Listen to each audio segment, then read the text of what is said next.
This is Pride and Prejudice by Jane Austen. An Echoes from the Dust recording with narration by Christopher West. Chapter 33. More than once did Elizabeth, in her ramble within the park, unexpectedly meet Mr. Darcy. She felt all the perverseness of the mischance that should bring him where no one else was brought, and to prevent its ever happening again, took care to inform him at first that it was a favourite haunt of hers. How it could occur a second time, therefore, was very odd. Yet it did, and even the third. It seemed like wilful ill-nature, or a voluntary penance. For on these occasions it was not merely a few formal inquiries and an awkward pause and then away, but he actually thought it necessary to turn back and walk with her. He never said a great deal, nor did she give herself the trouble of talking or of listening much. But it struck her in the course of their third rencounter that he was asking some odd, unconnected questions about her pleasure in being at Hunsford, her love of solitary walks, and her opinion of Mr. and Mrs. Collins's happiness, and that in speaking of Rosings, and her not perfectly understanding the house, he seemed to expect that whenever she came into Kent again, she would be staying there too. His words seemed to imply it.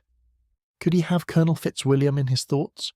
She supposed if he meant anything, he must mean an allusion to what might arise in that quarter. It distressed her a little, and she was quite glad to find herself at the gate in the Palais opposite the parsonage.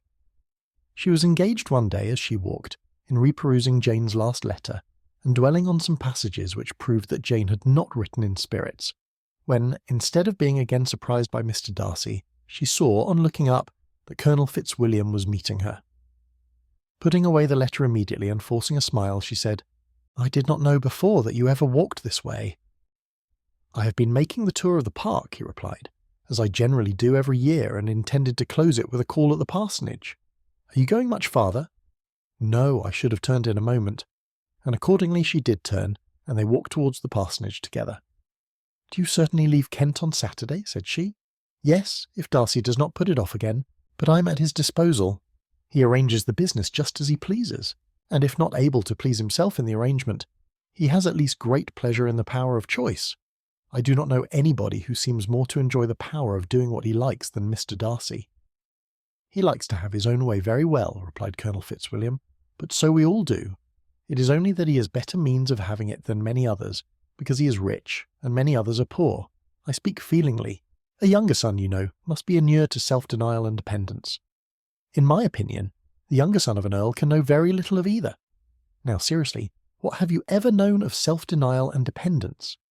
When have you been prevented by want of money from going wherever you chose or procuring anything you had a fancy for? These are home questions, and perhaps I cannot say that I have experienced many hardships of that nature, but in matters of greater weight I may suffer from the want of money. Younger sons cannot marry where they like, unless where they like women of fortune, which I think they very often do. Our habits of expense make us too dependent, and there are not many in my rank of life who can afford to marry without some attention to money." "Is this," thought Elizabeth, "meant for me?" And she coloured at the idea, but recovering herself said in a lively tone, "And pray, what is the usual price of an earl's younger son? Unless the elder brother is very sickly, I suppose you would not ask above £50,000. He answered her in the same style. The subject dropped. To interrupt a silence which might make him fancy her affected with what had passed, she soon afterwards said, "I imagine your cousin brought you down with him chiefly for the sake of having somebody at his disposal. I wonder he does not marry, to secure a lasting convenience of that kind. But perhaps his sister does as well for the present, and as she is under his sole care, he may do what he likes with her." "No," said Colonel Fitzwilliam, "that is an advantage which he must divide with me. I am joined with him in the guardianship of Miss Darcy." "Are you indeed? And pray what sort of a guardian do you make? Does your charge give you much trouble? Young ladies of her age are sometimes a little difficult to manage, and if she has the true Darcy spirit, she may like to have her own way." As she spoke, she observed him looking at her earnestly, and the manner in which he immediately asked her why she supposed Miss Darcy likely to give them any uneasiness convinced her that she had somehow or other got pretty near the truth. She directly replied, "You need not be frightened.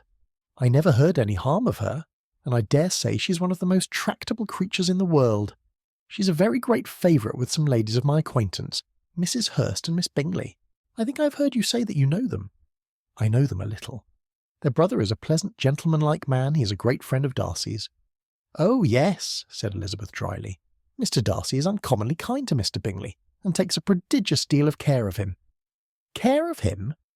"Yes, I really believe Darcy does take care of him in those points where he most wants care. From something that he told me in our journey hither, I have reason to think Bingley very much indebted to him. But I ought to beg his pardon, for I have no right to suppose that Bingley was the person meant. It was all conjecture." "What is it you mean?" "It is a circumstance which Darcy, of course, could not wish to be generally known, because if it were to get round to the lady's family it would be an unpleasant thing. You may depend upon my not mentioning it. And remember that I have not much reason for supposing it to be Bingley. What he told me was merely this, that he congratulated himself on having lately saved a friend from the inconveniences of a most imprudent marriage, but without mentioning names or any other particulars, and I only suspected it to be Bingley from believing him the kind of young man to get into a scrape of that sort, and from knowing them to have been together the whole of last summer." "Did Mr. Darcy give you his reasons for this interference?" "I understood that there were some very strong objections against the lady. And what arts did he use to separate them?" "He did not talk to me of his own arts," said Fitzwilliam, smiling. "He only told me what I have now told you." Elizabeth made no answer and walked on, her heart swelling with indignation. After watching her a little, Fitzwilliam asked her why she was so thoughtful. "I'm thinking of what you have been telling me," said she. "Your cousin's conduct does not suit my feelings. Why was he to be the judge? You are rather disposed to call his interference officious. I do not see what right Mr. Darcy had to decide on the propriety of his friend's inclination, or why, upon his own judgment alone, he was to determine and direct in what manner that friend was to be happy. But," she continued, recollecting herself, "as we know none of the particulars, it is not fair to condemn him. It is not to be supposed that there was much affection in the case." "That is not an unnatural surmise," said Fitzwilliam, "but it is lessening the honour of my cousin's triumph very sadly." This was spoken jestingly, but it appeared to her so just a picture of Mr. Darcy that she would not trust herself with an answer, and therefore, abruptly changing the conversation, talked on in different matters till they reached the parsonage. There, shut into her own room, as soon as their visitor left them, she could think without interruption of all that she had heard. It was not to be supposed that any other people could be meant than those with whom she was connected. There could not exist in the world two men over whom Mr. Darcy could have such boundless influence. That he had been concerned in the measures taken to separate Mr. Bingley and Jane she had never doubted, but she had always attributed to Miss Bingley the principal design and arrangement of them. If his own vanity, however, did not mislead him, he was the cause, his pride and caprice were the cause, of all that Jane had suffered and still continued to suffer. He had ruined for a while every hope of happiness for the most affectionate, generous heart in the world, and no one could say how lasting an evil he might have inflicted. There were some very strong objections against the lady, were Colonel Fitzwilliam's words, and these strong objections probably were her having one uncle who was a country attorney, and another who was in business in London. To Jane herself, she exclaimed, there could be no possibility of objection. All loveliness and goodness as she is, her understanding excellent, her mind improved, and her manners captivating. Neither could anything be urged against my father, who, though with some peculiarities, has abilities which Mr. Darcy himself need not disdain, and respectability which he will probably never reach.